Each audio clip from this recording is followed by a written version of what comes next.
approve on the committee level the budget of the agrarian reform with additional funding, Mr. Chairman. Paglabas na po sa plenaryo. There being no Thank you. There being no further questions, the budget of the Department of Agrarian Reform is now deemed submitted for plenary's consideration with the motion of additional support to the Department of Agrarian Reform. I believe with the Department of Agrarian Reform, wala po yan, absent po yan. They're very happy with the performance. And then all I can say is because we're all here trying to support the government, we're all here trying to stay afloat for the country, to keep the country afloat. Padayon, sa Bisaya, padayon, continue. Continue your good works that are here, that I've seen today in your performance. Continue that because that's the one that's going to carry us through in this troubled times, especially troubled waters that we're going through in ship of state of the president. So tuloy nyo pa yun. And of course, like any ship of state, Mr. President, kailangan ng grasa, kailangan ng gasolina, na crudo, kailangan ng assistance para gumanda lalo ang performance ng ship of state. So Mr. Chairman, I have no questions for the department. I know as chairman you might have some, but I fully support the budget and may I ask for an additional budget for them, Mr. Chairman. For them. Kasi marami naman tayo hindi na-save eh. Di ba? Wala na tayong flood control. Medyo mas malawak na yung fiscal natin, fiscal space.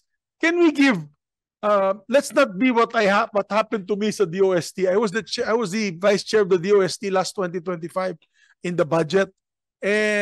Ito, true story ito. So, talagang pinaghirapan ko yung hearings, meeting with all the different bureaus of the DOST. And then, nabigyan ko ng additional 1.2 billion. Tuwan-tuwa sila. Binigyan nila ako ng award. Champion of the DOST award. Aba, pagkatapos ng BICAM, nawala yung pera. Walang iya. Nawala yung pera. Pumunta pala sa flood control. Buisit. Galit ako. Gusto ko ibalik yung secretary. Solido, balik. Okay na yun, hindi mo na kasalanan yun. Galit ako, nag-walk out ka ako sa BICAM eh. Kaya sabi ko nga this time, nakat lahat ng amendment namin dito na tinulungan namin na department, tinanggal lahat. Alam nyo na kung saan pumunta, di ba? But now, because of the directions of the President, in fairness to him, the directions of the President na no more kalokohan, no more of this shenanigans. We now have fiscal space, and I'm happy that Senator Sherwin Gatchalian is our resident trabahador ng Senado. Ako dating trabahador ng Senado. Ito yung na yun, ang trabahador ng Senado na resident numbers guy. He's our resident nerd. Geek. Magaling ito. Nakahanap siya ng konting pondo na may bibigay under what you call institutional amendments to help the departments. Diba? Like your programs. So I'm making this appeal, Senator Sherwin, I am begging you, if I may make the motion, of course, before you approve the budget, I'll just make a motion, a standing motion before you approve the budget, that we approve it with an additional budget for the department. Yun po, Mr. Chairman. Thank you. Alam niyo, Secretary, 2 buwan na ho kami nag-hearing dito sa mga budget ng iba't ibang ahensya. Pero first time, ang majority leader pumunta para sa budget ng Department of Agrarian Reform. First time. Kasi sinabi ko, Mr. Chairman, sabi ko, ako naman kasi ang nakatutok sa floor. The majority leader for the whole 2 weeks, I'll be staying up to 2 in the morning. I'll be opening it and of course ending the sessions. The chairman, depending on what he is sponsoring, and the other vice chairman will help him. Pero ako 2 weeks ako dyan. Kaya sabi ko sa kanya, dito sa committee level, di na ako sa subcommittee level, di na ako mag-attend. Except for yours, my friend. Thank you. Why the Agrarian Reform Department is very important. Kasi kung wala po, mababaon sila sa utang, minsan binibenta nila yung lupa na hindi nga dapat nila ibenta kasi kanila dapat yun. Pero, or piniprenda. And dyan sila babalik muli sila sa kahirapan dahil wala na nga silang lupa, na sila, wala pa silang trabaho. So, kawawa po sila. So, that's why the support services is a good way of putting the funds also, Mr. Chairman. Thank you. ako, tutuwa po ako nandito ho si Majority Leader Zubiri kasi nakikita ko na from experience yung kanyang interventions and importante yun para talaga merong proof, no, on the ground na nangyayari, no, na other than of course from the reports, but of course yung naririnig, yung nakikita talaga ng taong bayan yung nangyayari on the ground, no. Nanganak yung buntis po, napangalanan pong Bina, yung yung bata. Palagay ko may asawa na rin yun ngayon. Oo. Yung farm to market roads po, yung bridges importante rin po. Yung irrigation importante rin po, ang irrigation projects. At saka, syempre ho, yung mga farm machinery and equipment.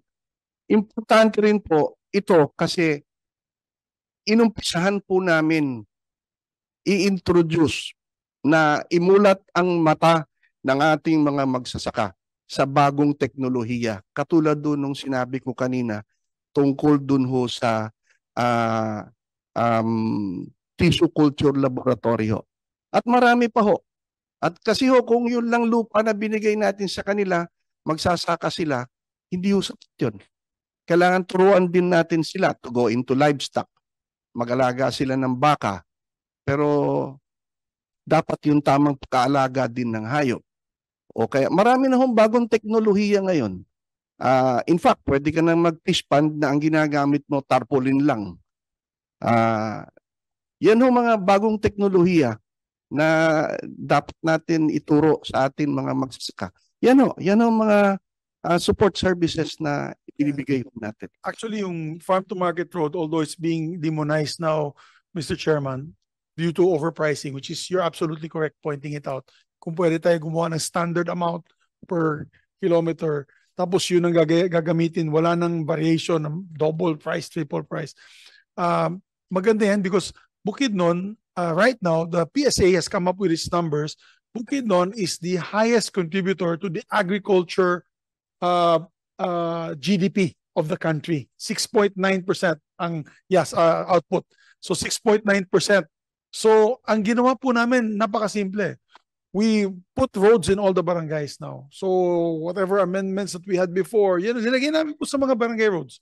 And dahil dyan, dati yung pinuntahan namin na 1 oras bago umakyat doon, ilang kilometro lang yun. Ngayon maganda na, yung binabayaran nilang tracking, dati walang truck doon dumadaan, puro kabayo, at hauling na cost nun is 2 pesos per kilo. Ngayon, 25 centavos per kilo na because a 10-wheeler truck can go and pick up the produce.